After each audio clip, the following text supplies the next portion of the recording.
ناظرین، حکماء کا کہنا ہے کہ اگر آپ خود کو تندرست اور صحت مند رکھنا چاہتے ہیں تو پاؤں گرم رکھیے اور دماغ کو ٹھنڈا رکھیے۔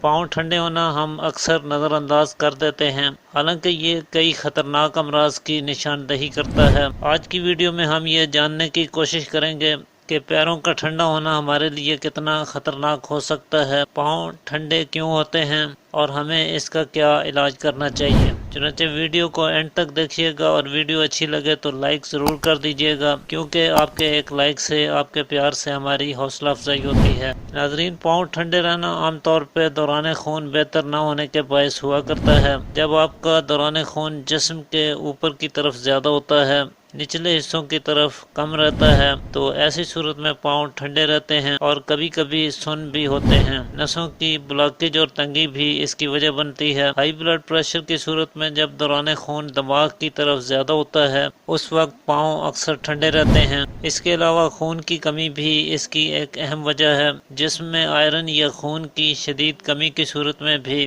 ہاتھ پاؤں ٹھنڈے رہتے ہیں اور اکثر سن بھی ہوتے رہتے ہیں۔ بسا اوقات شدید سردی کے باعث بھی پاؤں ٹھنڈے ہو جاتے ہیں، اور ایسے میں پاؤں پر سوجن بھی آ جایا کرتی ہے۔ رات کو بھی بستر میں پاؤں بہت دیر سے گرم ہوتے ہیں، پاؤں کی انگلیاں سرخ ہو کر متورم ہو جاتی ہیں، ان میں خون جم جاتا ہے۔ ایسے لوگوں کو سردی بھی زیادہ لگتی ہے اور اکثر نزلہ زکام کا شکار ہوتے رہتے ہیں۔ چنانچہ ایسے لوگوں کو ادرک کا استعمال کرنا چاہیے۔ خاص طور پہ ادرک کی چائے بنا کر پینے سے آپ کے بلڈ سرکولیشن میں بہتری آتی ہے، نسوں کی بلاکیج اور تنگی دور ہوتی ہے، اور پورے بدن میں دوران خون بہتر طریقے سے ہو پاتا ہے۔ ادرک کی چائے آپ کے ہاتھوں اور پیروں کے ٹھنڈا ہونے، سن ہونے اور سوجن وغیرہ سے نجات دلانے میں مفید ثابت ہوتی ہے۔ اس کے لیے آپ ایک چمچ باریک کٹی ہوئی ادرک کو 1.5 کپ پانی میں جوش دیں۔ جب پانی 1 کپ کے قریب رہ جائے تو چولہے سے اتار کر فلٹر کریں اور 1 چمچ شہد ملا کر نوش فرمائیں۔ اگر آپ کو ہائپر ٹینشن یا ہائی بلڈ پریشر کی پرابلم ہے تو آپ لہسن کا استعمال کریں۔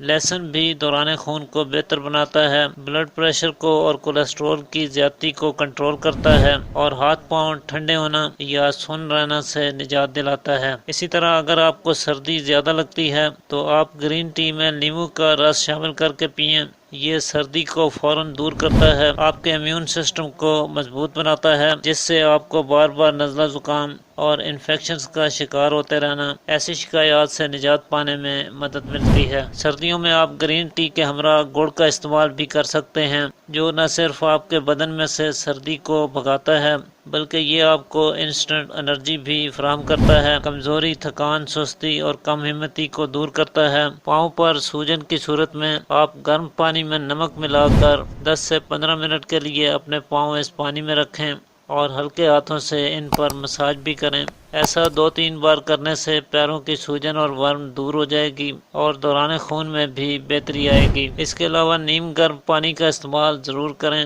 ایسا کرنے سے آپ کے جسم کی ڈیٹاکسیفیکیشن کا عمل تیز ہوتا ہے، گردوں کی صفائی ہوتی ہے، گردوں میں سے یورک ایسڈ اور فاضل مادوں کے اخراج میں مدد ملتی ہے، اور پاؤں کی سوجن دور کرنے کے علاوہ یہ تمام بدن میں سے سوجن اور ورم کو کم کرتا ہے۔ اسی طرح آپ اپنے پیروں کے تلوؤں پر مالش بھی ضرور کریں۔ ایسا کرنے سے آپ کے پاؤں گرم رہیں گے، ان میں بلڈ سرکولیشن بہتر رہے گی اور سوجن یا درد وغیرہ سے نجات پانے میں بھی مدد ملے گی۔ اس کے لیے آپ روغن زیتون یا تلوں کے تیل کی مالش کریں تو زیادہ بہتر ہے۔ آج کے لیے اتنا ہی ناظرین، امید کرتا ہوں آج کی ویڈیو آپ کے لیے مفید ثابت ہوگی۔ اسی کے ساتھ اجازت چاہتا ہوں، اللہ حافظ۔